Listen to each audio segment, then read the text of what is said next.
കേരളത്തിൻ്റെ ആദരണീയനായ മുഖ്യമന്ത്രി ശ്രീ പിണറായി വിജയൻ, മലയാളത്തിൻ്റെ മഹാനടൻ ആദരണീയനായ പ്രിയങ്കരനായ ശ്രീ മമ്മൂട്ടി, കേരളത്തിൻ്റെ ബഹുമാന്യനായ സ്പീക്കർ ശ്രീ എൻ ഷംസീർ, മന്ത്രിസഭയിലെ സഹപ്രവർത്തകർ, മറ്റ് ജനപ്രതിനിധികളെ, ഉദ്യോഗസ്ഥ സുഹൃത്തുക്കളെ, പ്രിയപ്പെട്ടവരെ,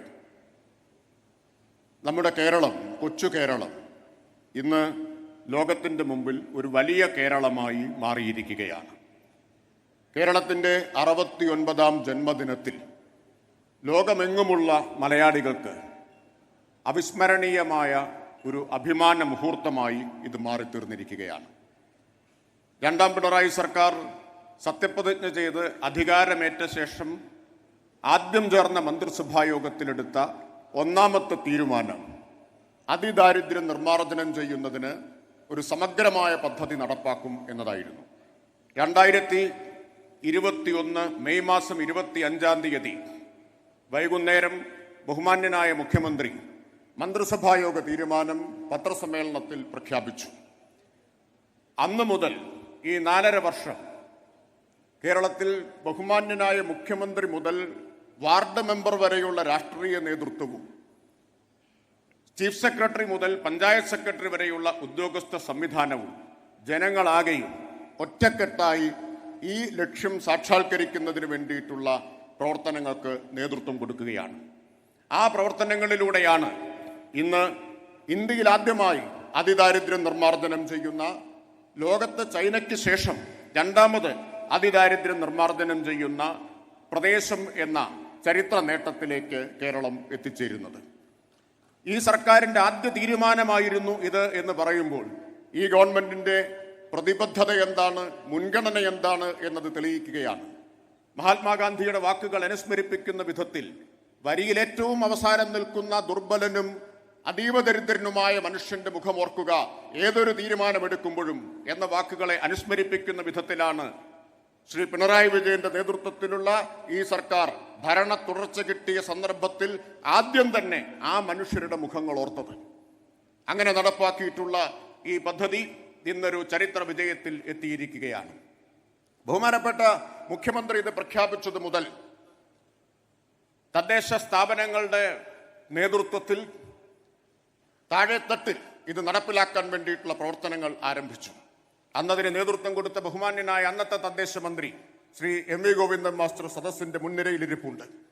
കേരളത്തിന്റെ ശക്തമായ പ്രാദേശിക ഭരണ സംവിധാനവും അധികാര വികേന്ദ്രീകരണവും ഇല്ലായിരുന്നുവെങ്കിൽ ഇതുപോലെ ഒരു മഹാദൗത്യത്തെ നമുക്ക് ഏറ്റെടുത്ത് വിജയിപ്പിക്കാൻ കഴിയുമായിരുന്നില്ല.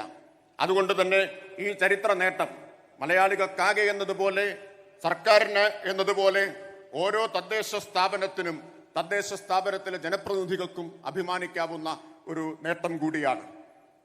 64,006 അതിദരിദ്ര കുടുംബങ്ങളെ കണ്ടെത്തിയത് വിപുലമായ ജനപങ്കാളിത്തത്തിൽ അധിഷ്ഠിതമായ അതിസൂക്ഷ്മമായ ഒരു പ്രക്രിയയിലൂടെയാണ്. ആദ്യം തദ്ദേശ സ്ഥാപന തലത്തിൽ വിവരശേഖരണം നടത്തി, പിന്നീട് വാർഡ് തലത്തിലുള്ള ജനകീയ സമിതി ഫോക്കസ് ഗ്രൂപ്പുകൾ അത് ചർച്ച ചെയ്തു. അതിനുശേഷം വാർഡ് തലത്തിലുള്ള ജനകീയ സമിതികൾ അത് പരിശോധിച്ച് ശുപാർശ ചെയ്തു. അതിനുശേഷം ഗ്രാമസഭകൾ അത് ചർച്ച ചെയ്ത് അംഗീകരിച്ചു. ഗ്രാമസഭകളുടെ അംഗീകരിച്ച പട്ടിക പിന്നീട് തദ്ദേശ സ്ഥാപന ഭരണസമിതികൾ ചർച്ച ചെയ്ത് അംഗീകരിച്ചു. അത്രമാത്രം വിപുലമായ, സൂക്ഷ്മമായ, ആരെയും വിട്ടുപോകുന്നില്ല എന്ന് ഉറപ്പുവരുത്തിയ ഒരു പ്രക്രിയയിലൂടെയാണ് അതിദരിദ്രരെ നിശ്ചയിച്ചത്. പിന്നീട് കൈവരിച്ച നേട്ടങ്ങൾ എന്തൊക്കെയാണെന്ന് ഇവിടെ റിപ്പോർട്ടിൽ പറഞ്ഞതുകൊണ്ട് ഞാനത് ആവർത്തിക്കുന്നില്ല. ഈ കുറ്റമറ്റ, കഴിയാവുന്നത്ര പഴുതടച്ചുള്ള ഒരു പ്രക്രിയയിലൂടെ നമുക്ക് അതിദാരിദ്ര്യം നിർമ്മാർജ്ജനം ചെയ്യുന്നതിന് കഴിഞ്ഞു. ഓർക്കേണ്ട ഒരു കാര്യം, നിർമ്മാർജ്ജനം ചെയ്തിട്ടുള്ളത് അതിദാരിദ്ര്യമാണ്, ദാരിദ്ര്യമല്ല എന്നതാണ്. പലരും അത്തരം ആശയക്കുഴപ്പങ്ങളുടെ അടിസ്ഥാനത്തിൽ ചില പരാമർശങ്ങളും അഭിപ്രായ പ്രകടനങ്ങളും എല്ലാം നടത്തുന്നുണ്ട്. അതിദാരിദ്ര്യം കേരളത്തിന് നിർമ്മാർജ്ജനം ചെയ്യാൻ കഴിഞ്ഞിട്ടുണ്ട്. ഈ അതിദരിദ്രരായ മനുഷ്യർ എന്ന് പറഞ്ഞാൽ ഭൂമിയിൽ ജീവിച്ചിരിക്കുന്നു എന്നതല്ലാതെ മറ്റൊരടയാളവും അവശേഷിപ്പിക്കാൻ കഴിഞ്ഞിട്ടില്ലാത്തവരാണ്. ഒരു രേഖകളുമില്ലാത്ത, അസ്തിത്വം തെളിയിക്കാനുള്ള ഒരു രേഖകളും കൈവശമില്ലാതിരുന്ന ആളുകൾ, റേഷൻ കാർഡാവട്ടെ, വോട്ടർ കാർഡാവട്ടെ, ആധാർ കാർഡാവട്ടെ, ഒന്നുമില്ലാതിരുന്ന ആളുകൾ, ആരുടെയും കണ്ണിൽപ്പെടാതിരുന്ന അദൃശ്യരായ മനുഷ്യർ, ആ അദൃശ്യരായ മനുഷ്യരെ തേടി ഒരു സർക്കാരിന്റെ കണ്ണുകൾ എത്തി എന്നതാണ് ഇതിന്റെ പ്രത്യേകത. അവരെ തേടി ഇന്നേ വരെ ഒരു ക്ഷേമ പദ്ധതിയുടെയും ആനുകൂല്യം കിട്ടാതെ പോയ ആ മനുഷ്യരെ തേടിയാണ് സർക്കാർ, കേരളത്തിലെ LDF സർക്കാർ എത്തിയത്. അങ്ങനെ അവരെ കണ്ടെത്തി അവരെ ദാരിദ്ര്യത്തിൽ നിന്ന് കൈപിടിച്ചുയർത്തുകയാണ് ചെയ്തത്. വികസനം നാട്ടിലുണ്ടായാൽ ആ വികസനത്തിന്റെ നേട്ടം താഴെത്തട്ട് വരെ കിനിഞ്ഞിറങ്ങി എല്ലാവരിലും താനെ എത്തിക്കൊള്ളും എന്ന സമീപനമല്ല സർക്കാർ സ്വീകരിച്ചത്. ഈ പരമദരിദ്രരായിട്ടുള്ള മനുഷ്യരെ, ഏറ്റവും ദുർബലരായവരെ കൈപിടിച്ചുയർത്താൻ അവർക്ക് വേണ്ടി മൈക്രോ പ്ലാനുകൾ ആവിഷ്കരിച്ചു. ഇന്ത്യയിൽ ആദ്യമായിട്ടാണ് മൈക്രോ പ്ലാൻ അധിഷ്ഠിതമായിട്ടൊരു പദ്ധതി നടപ്പാക്കുന്നത്. ഇവരിലേക്ക് എത്താൻ, ഇവരെ ഉയർത്താൻ സൂക്ഷ്മ പദ്ധതികൾ, ഓരോ കുടുംബത്തിനും പ്രത്യേകം സൂക്ഷ്മ പദ്ധതികൾ ആവശ്യമാണ് എന്ന് സർക്കാർ കണ്ടത് ഈ സർക്കാരിന്റെ നിഷ്കർഷ ജനങ്ങളോടുള്ള പ്രതിബദ്ധത എത്രയുണ്ട് എന്നതിന്റെ തെളിവാണ്.